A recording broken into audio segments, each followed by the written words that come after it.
নদী বেষ্টিত অঞ্চলের আরেক দুশ্চিন্তার নাম রাসেলস ভাইপার। এক সময়ের বিলুপ্ত প্রায় এই সাপ দেশ জুড়ে রাজত্ব করছে।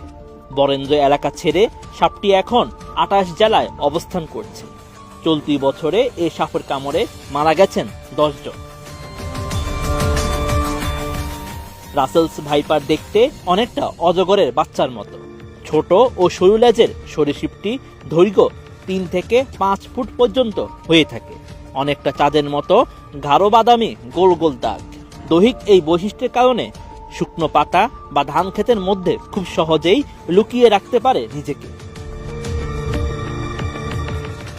সাধারণত সাপ মানুষকে এড়িয়ে চললেও ঠিক উল্টো স্বভাব রাসেলস ভাইপারের। নিজেকে বিপন্ন মনে করলেই করে বসে আক্রমণ। এক্ষেত্রে এটি এত ক্ষিপ্র যে 1 সেকেন্ডের 16 ভাগের 1 ভাগ সময়ে শেষ করতে পারে পুরো প্রক্রিয়া।